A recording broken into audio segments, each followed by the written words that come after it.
Hello बच्चों, आज मैं आपको एक्सरसाइज 15.2 समझाऊंगी जिसमें आपको आज मैं मल्टीप्लिकेशन करना सिखाऊंगी।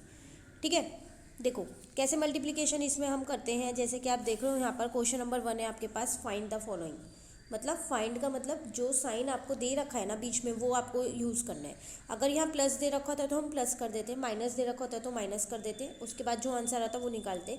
मल्टीप्लाई दे रखा है तो मल्टीप्लाई करेंगे और डिवाइड दे रखा होता है तो डिवाइड करते। ठीक है, ऐसा वो लिख के नहीं देगा ज़रूरी कि मल्टीप्लाई ही करो। अब आपको साइन दिख रहा है तो पता ही चल रहा है इसमें मल्टीप्लाई करना है। ठीक है ना, तो चलिए देखते हैं। देखो यहाँ पर लिखा है आपके पास, जैसे फर्स्ट वाले में है रुपी लगा हुआ है 14.85 मल्टीप्लाई 8। तो आपको क्या करना है, 14.85 को 8 से मल्टीप्लाई करना है। तो पॉइंट वाला मल्टीप्लाई कर दो आप या बिना पॉइंट वाला, वो आपकी मर्जी है, लेकिन आंसर तो पॉइंट में ही आएगा। ठीक है, तो मैंने इसमें देखो कैसे किया है। यहाँ पर मैंने यहाँ पर ना क्या किया, पहले पॉइंट हटा के ये मल्टीप्लाई कर दिया। आपको दिख रहा है मैंने मल्टीप्लाई किया, सिंपल मल्टीप्लाई जैसे हम करते हैं, 1 डिजिट का मल्टीप्लिकेशन है। 8 की टेबल से करना है तो ईजिली हो जाएगा। अब ये मैं एज इट इज़ लिख दूंगी। ठीक है, अब देखो यहाँ पॉइंट के बाद ये 2 डिजिट है तो पीछे से 2 डिजिट छोड़ी 1 और 2, यहाँ पर मैंने पॉइंट लगा दिया। ठीक है, अच्छा मैं यहाँ रुपी लगाना भूल गई हूँ, एक सेकेंड, आप यहाँ पर रुपी लगा लीजिएगा। ठीक है ना, इसमें भी रुपी लगा लीजिएगा। क्यों? क्योंकि हम रुपी में ही आंसर निकालेंगे ना, जब हमारे को रुपी का ही मल्टीप्लाई करने के लिए दिया हुआ है, इसीलिए। ठीक है, सेम ऐसे ही मैंने एक और पार्ट यहाँ पर सी पार्ट कर दिया। फर्स्ट क्वेश्चन बहुत ही आसान है, फर्स्ट क्वेश्चन क्या, ये पूरी एक्सरसाइज ही बहुत आसान है। ठीक है ना, तो बी वाले पार्ट में अगर आप देखो तो उसमें भी मल्टीप्लाई करना है, सी में भी करना है और डी में भी करना है। सिर्फ एक डी पार्ट ऐसा है जिसमें 2 डिजिट मल्टीप्लिकेशन है। तो आपको 2 डिजिट भी आती है, 3 डिजिट भी आती है। तो ऐसा देख के मत डरिएगा कि इसमें 2 डिजिट है, तो ऐसा कुछ भी नहीं है। ठीक है, तो वो आप इजीली कर सकते हो। तो मैंने एक सी वाला पार्ट यहाँ कर दिया है। तो सेम वही मैंने यहाँ पर किया है। देखो पहले मैंने पॉइंट हटा के ना इसको 4 से मल्टीप्लाई कर दिया है, ये रहा। ठीक है ना, अब 4 से मल्टीप्लाई करने के बाद मैंने यहाँ लिख तो लिया है, रुपये याद से लगा दीजिएगा। यहाँ पर पॉइंट के बाद 2 डिजिट है, पीछे से 2 डिजिट छोड़ी और मैंने यहाँ पॉइंट लगा दिया। तो इसका मतलब ₹870 मेरा यहाँ पर आंसर आ गया। ठीक है ना, चलिए सेकेंड क्वेश्चन देखते हैं। अब जो आप देख रहे हो नीचे के 3 क्वेश्चन, तीनों ही क्वेश्चन आपके पास वर्ड प्रॉब्लम है। देखो वर्ड प्रॉब्लम में वो हमको कभी भी लिख के नहीं देता है कि हमको प्लस करना है, माइनस करना है, मल्टीप्लाई करना है, डिवाइड करना है। ये क्वेश्चन जो ये वर्ड प्रॉब्लम आती है ये हमको पढ़ के खुद से पता लगाना होता है कि इस क्वेश्चन में क्या होगा। ठीक है, तो फिलहाल के लिए तो यहाँ पर आपके पास 15.2 एक्सरसाइज मल्टीप्लिकेशन की है। तो मैं आपको पहले ही बता दूँ तीनों क्वेश्चंस में मल्टीप्लाई होगा, लेकिन एग्जाम में आपको एक्सरसाइज लिख के नहीं दिया जाएगा ना, तो आप इस चीज़ को रटिएगा मत कि इस एक्सरसाइज में मल्टीप्लिकेशन है, इस एक्सरसाइज में एडिशन है और इसमें डिवीज़न है। हमेशा वर्ड प्रॉब्लम को समझ के कीजिएगा। ठीक है, चलिए देखते हैं। यहाँ पर आपसे कह रहा था cost of 1 ice cream is ₹25.10। What is the cost of 6 such ice cream. कह रहा है एक आइसक्रीम की कॉस्ट है ₹25.10 एक आइसक्रीम की। अब अगर आप 6 आइसक्रीम खरीदते हो तो मुझको बताओ कि कितने पैसे उसमें लगेंगे, कितनी कॉस्ट पड़ेगी उन 6 आइसक्रीम की, वो आपको बताना है। तो देखो स्टेटमेंट आप बना लोगे, कॉस्ट ऑफ 1 आइसक्रीम इज़ इतना, तो एक आइसक्रीम की है इतनी, आपको 6 की निकालनी है। हमेशा ध्यान रखिएगा जब भी छोटे से बड़े नंबर पे हम लोग जाते हैं तो हमेशा मल्टीप्लाई होता है। 25.10 मल्टीप्लाई में 6 आ जाएगा, ये 5 है। ठीक है ना, तो वैसे भी अगर आप इसको देखो तो एक आइसक्रीम की कॉस्ट इतनी है तो 6 की ज़्यादा ही आएगी ना, कम तो आएगी नहीं। लेकिन अगर आप इसको डिवाइड कर दोगे तो कम हो जाएगा आंसर।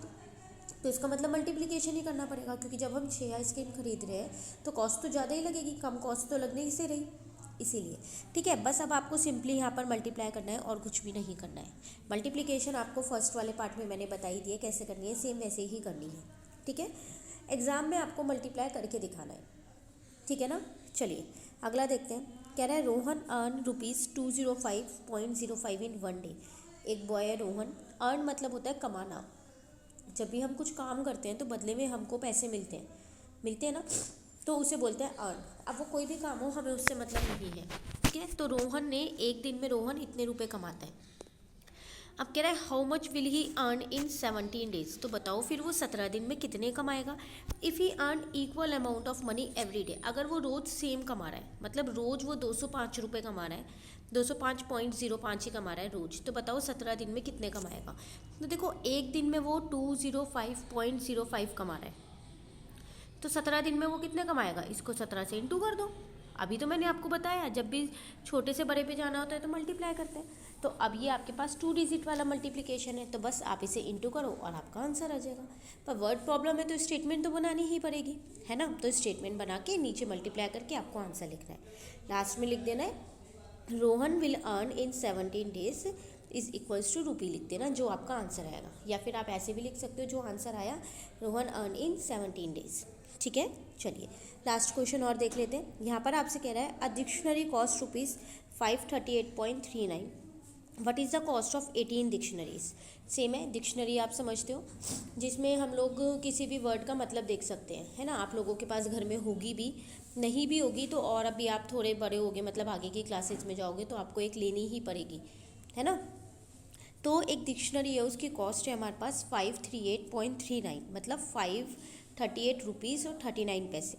अब आपको ये बताना है कि 18 डिक्शनरी अगर आप लो तो उसकी कॉस्ट कितनी होगी। सेम वही चीज़ है, देखो एक की कॉस्ट है 538.39, तो 18 की कितनी होगी, तो 18 को इससे आप इंटू कर दो तो आपको पता चल जाएगा कि यहाँ पर 18 की कितनी होगी।